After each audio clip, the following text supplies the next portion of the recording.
ব্যক্তি জীবন আমরা কিভাবে পরিবর্তন করব? আমরা জুমায় যখন আলোচনা শুনি, কারোর হক নষ্ট করলে হবে না, কারো মনে কষ্ট দিলে হবে না, কারোর সম্পদ নষ্ট করলে হবে না, কারোর সাথে গীবত করলে হবে না, কারোর শিকায়েত করলে হবে না, কাউকে অন্যায়ভাবে মারামারি, জুলুম, রাহাজানি, খুন খারাপি এ সমস্ত করা যাবে না। এ সমস্ত কথা শোনার পরেই সঙ্গে সঙ্গে নিজেকে পরিবর্তন করতে হবে। আজকে জুমায় শুনেছি মানুষের প্রতি জুলুম করা যাবে না, জুলুম করলে আল্লাহ পাক শাস্তি দিবেন। কাজে আজ থেকে আর মানুষের সাথে খারাপ ব্যবহার করব না। এটাই হচ্ছে জীবনকে পরিবর্তন করা। জুমায় যখন আমরা আলোচনা শুনব, সুদ খাইলে পরে আল্লাহর আদালতের জিনাকারীর কাতারে দাঁড়াতে হয়।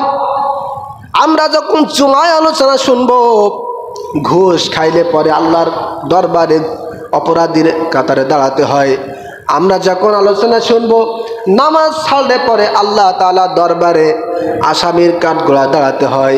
এ সমস্ত কথা শোনার সঙ্গে সঙ্গে নিজের জীবনটা পরিবর্তন করে নামাজ ছাড়বো না, সুদ খাবো না, ঘুষ দেব না, ঘুষ নেব না, এভাবে নিজের জীবনটাকে পরিবর্তন করাটাই হচ্ছে খুতবার শিক্ষা।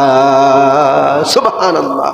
তাছাড়া খামাকা শুধু আমি বলে গেলাম আর আপনারা শুনে গেলেন, এর মধ্যে কোনো ফায়দা নাই, আছে? সম্মানিত হাজিরিন, আমরা যদি বড় বড় গুনাহ করার পরেও নিজেকে পরিবর্তন করার চেষ্টা করি, আল্লাহ তাআলার কাছে যদি তাওবা করি, তাহলে আল্লাহ পাক বলেছেন, বান্দারে যতই বড় আসামি তুমি হও না কেন, যতই বড় গুনাহগার হও না কেন, তোমার তাওবা কবুল করে আমি আল্লাহ পাক তোমাকে জান্নাতে প্রবেশ করাবো। সুবহানাল্লাহ। আল্লাহ পাক বলেন, ইল্লা মান তাবা ওয়া আমানা ওয়া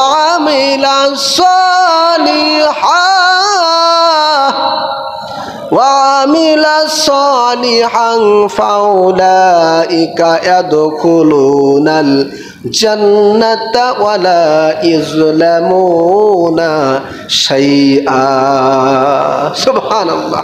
আল্লাহ পাক বলছেন, যারা তওবা করে, ঈমান আনে, নেক আমল করে, আমি আল্লাহ পাক তাদেরকে জান্নাতে প্রবেশ করাবো। সুবহানাল্লাহ। ওয়ালা ইযলামুনা শাইআ, তাদের উপরে কোনো জুলুম অত্যাচার আমি আল্লাহ পাক করব না, তাদের জীবনের গুনাহ মাফ করে দিব। সুবহানাল্লাহ। কোন জান্নাত?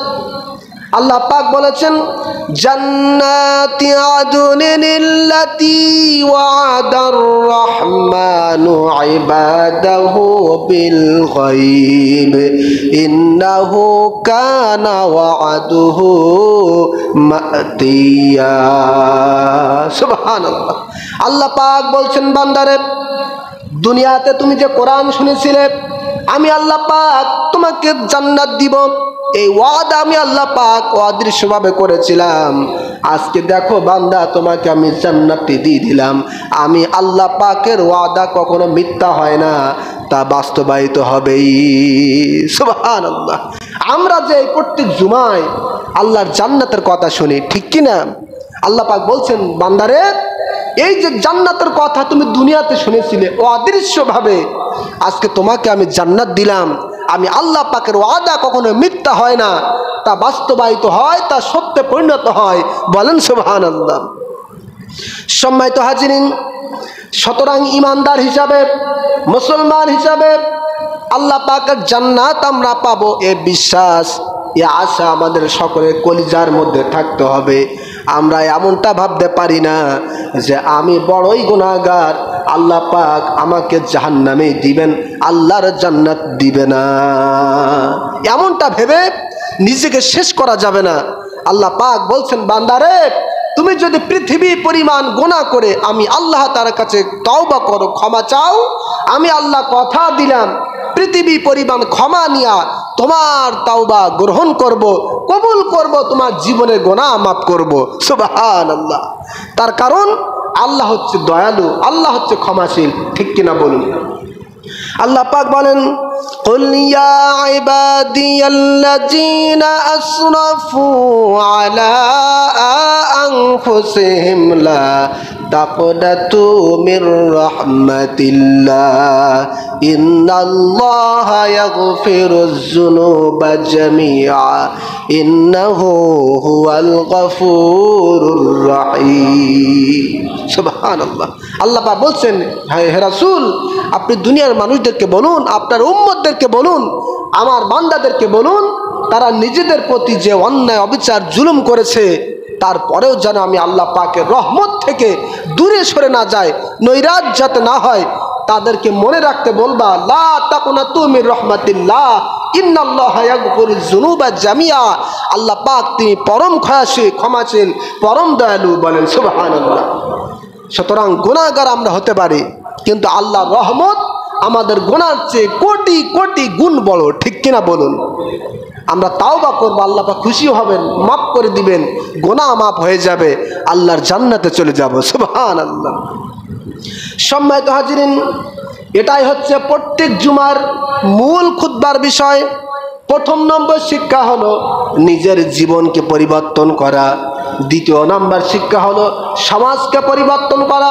তৃতীয় নাম্বার বিষয় হলো সামাজিক জীবন, ব্যক্তি জীবন, সাংসারিক জীবন, সব ক্ষেত্রে আল্লাহ পাকের বিধান নিয়ম কানুন মেনে চলা। সুবহানাল্লাহ। এটাই হচ্ছে প্রত্যেক জুমার মূল খুতবার বিষয়। সম্মানিত হাজিরিন, আমরা এবছরে জুমার আলোচনা করতে করতে একেবারে শেষ পর্যায়ে চলে এসেছি।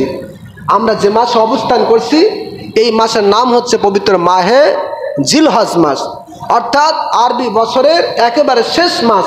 আগামী জুমায় আবার আমরা পয়লা মুহররমের অর্থাৎ মুহররম মাসে আমরা অবস্থান করব। সুতরাং এই প্রত্যেক জুমায় আমরা যে আলোচনা শুনেছি এই সমস্ত আলোচনাগুলো আমাদের আমল করার দরকার আছে না নাই? কথা বলুন, আছে না নাই? আমরা এবছরের শেষ পর্যায়ে চলে এসেছি। আমাদের সামনে অপেক্ষা করছে আরবি নববর্ষ, যেটা পয়লা মুহররম আমাদের সামনে আসতেছে। তবে দুঃখজনক হলো এটা সত্য যে আমাদের সামনে যে আরবি মাস বিদায় নিচ্ছে আর আবার আরবি নূতন বছর শুরু হচ্ছে, আরবি নববর্ষ আসতেছে, এটা আমরা অনেকেই জানি না। ঠিক কিনা বলুন? অথচ মুসলমান হিসাবে আরবি নববর্ষ কবে বা আরবির প্রথম মাসটা কি, শেষ মাসটা কি, এটা আমাদের জানার দরকার ছিল। ঠিক কিনা বলুন? আমরা আরবি মাস, আরবি তারিখ সম্পর্কে জানি না। আমরা কোনগুলো জানি? কবে বাংলা নববর্ষ হবে, কবে ইংরেজি নববর্ষ হবে, এটা আমাদের জানা থাকে। তার কারণ আমাদের সন্তানেরা, আমাদের যুবকেরা আরবি নববর্ষ বাদ দিয়ে ইংরেজি নববর্ষ, বাংলা নববর্ষ পালন করার জন্য 1 মাস আগে থেকে প্রস্তুতি নেয় কিভাবে নাচ গান করা যায়। ঠিক কিনা বলুন? অথচ আরবি, যেটা মুসলমানদের কালচার, মুসলমানদের সমাজ, মুসলমানদের ইবাদতের সাথে সম্পর্কিত যে বিধান, আরবি মাস, আরবি তারিখ, এটা আমরা বেমালুম ভুলে যাই। ঠিক কিনা বলুন? আমার ভাইয়েরা, কোনো ছোট্ট বাচ্চাকে যদি আপনি বলেন, বাবা বলো তো আজকে ইংরেজি মাসের কয় তারিখ, বা ইংরেজি 12টি মাসের নাম বলো, সে দেখবেন একের পর এক বলবে জানুয়ারি, ফেব্রুয়ারি, মার্চ, এপ্রিল, এভাবে করে ইংরেজি 12টি মাস বলে দিবে। তবে কোনো বাচ্চাকে, কোনো সন্তানকে, কোনো স্কুল মাদ্রাসা পড়ুয়া, মাদ্রাসা অনেক সময় পারে, স্কুল পড়ুয়া ছাত্রকে যদি বলেন বাবা বলো তো আরবি মাস 12টি মাসের নাম, দেখবেন অধিকাংশই পারে না। ঠিক কিনা বলুন? এটা আমাদের দুর্ভাগ্য। অথচ প্রত্যেক মুসলমানের উপরে আরবি 12 মাস, আরবি তারিখ, এগুলো জানা ফরজে কেফায়া। ফরজে কি? কেফায়া, জানাজার নামাজের মতো বিধান। সুতরাং আমরাও জেনে নিব আরবি মাস কখন শুরু হচ্ছে, কখন শেষ হচ্ছে, আরবি মাসের তারিখ কত। এরপরে আমাদের সন্তানদেরকে শিক্ষা দিব যে আরবি 12টি মাসের নাম, আরবি সপ্তাহের দিনগুলোর নাম। তাহলে আমরা মুসলমান হব। মুসলমানদের চিহ্ন মোটামুটি আমাদের মাঝে কিছুটা হলেও পাওয়া যাবে। ঠিক কিনা বলুন? সম্মানিত হাজিরিন, এই যে আরবি একটি মাস চলে যাচ্ছে, এটা আমাদের আনন্দের নয়, বরং এটা আমাদের অনুতপ্তের। ঠিক কিনা বলুন? আমরা যখন বাংলা বা ইংরেজি নববর্ষ পালন করি, নাচ গানের মাধ্যমে আনন্দ উল্লাস করি না।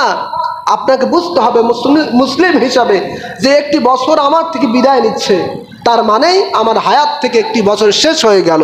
ঠিক কিনা বলুন?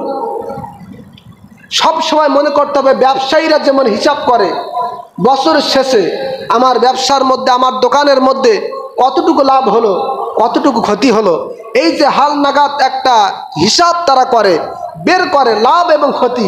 আপনাকে আমাকেও মুসলমান হিসাবে, ইমানদার হিসাবে হিসাব করতে হবে। একটি বছর তো বিদায় দিলাম, এই একটি বছর আমি কি কি গুনাহ করেছি, আমি কি কি নেক আমল করেছি, এই হিসাব যতদিন পর্যন্ত আপনার আমার ভিতরে না আসবে ততদিন পর্যন্ত আমি পাক্কা ইমানদার হতে পারবো না। ঠিক কিনা বলুন? নিজেকে চিনতে হবে, নিজেকে চিনতে শিখতে হবে।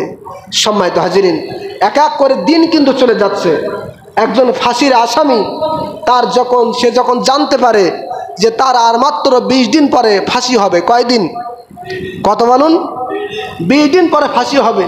20 দিনতে যখন একদিন চলে যায় 8 থেকে 19 দিন, তারপর যখন আরেক দিন চলে যায় থাকে 18 দিন, এভাবে করতে 4, 5, 1, 0 আসলেই কিন্তু তার জীবন শেষ হয়ে যায়। ঠিক কিনা? তো আমাদের একের পর এক বছর চলে যাচ্ছে, তার মানেই আমরা বড় হচ্ছি না, আমাদের হায়াত বৃদ্ধি পাচ্ছে না, বরং আমাদের হায়াত থেকে চলে যাচ্ছে। সুতরাং আসুন আমরা এই আরবি মাসের শেষ মাসে মন খুলে আল্লাহ তাআলার কাছে তওবা করি। আল্লাহ পাক যেন আমাদের বিগত বছরের সমস্ত গুনাহ মাফ করে দেন, বলেন আল্লাহুম্মা আমিন। এবং ছোট ছোট আমরা যে নেক আমলগুলো করেছি, আল্লাহ পাক যেন সমস্ত নেক আমলগুলো সহি শুদ্ধভাবে কবুল করেন, মঞ্জুর করেন, বলেন আল্লাহুম্মা আমিন।